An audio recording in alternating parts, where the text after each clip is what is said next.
আসসালামু আলাইকুম। সবাই কেমন আছো? আল্লাহর রহমতে আমি অনেক, অনেক ভালো আছি। তোমাদের সবার ভালোবাসা পাচ্ছি। এজন্য তোমাদেরকে অনেক, অনেক ধন্যবাদ।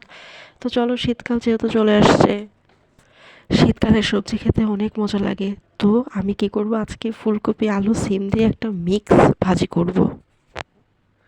আর প্রথমে একটু তেলের মধ্যে পাঁচফোড়নটা দিয়ে পেঁয়াজ মরিচ দিয়ে ভাজলে খুব মজা হয়। আর দেখতেও একদম খুব চমৎকার লাগে। আর এখন হচ্ছে পেঁয়াজ মরিচটা ভাজি করে ফেলেছি। এখন হচ্ছে ছোট ছোট করে কুচি করে কেটে রাখা ফুলকপি, সিম আর ছোট ছোট আলু এগুলি দিয়ে হচ্ছে আজকে সুন্দর করে ভাজিটা করব। আর একটু তেলটা বেশি দিলে ভাজিটা খুবই চমৎকার হয়, খেতেও খুব মজা লাগে। আমার বাসায় এই ভাজিটা খুব বেশি ফেভারিট এবং আমার বাসার সবাই ভাজিটা খেতে খুব পছন্দ করে।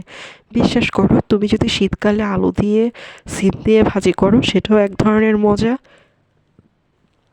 আবার তুমি যদি ফুলকপি দিয়ে আলু দিয়ে ভাজি করো সেটাও এক ধরনের মজা। তোমরা বাসায় ট্রাই করে জানিও কেমন হয়েছে, ঠিক আছে?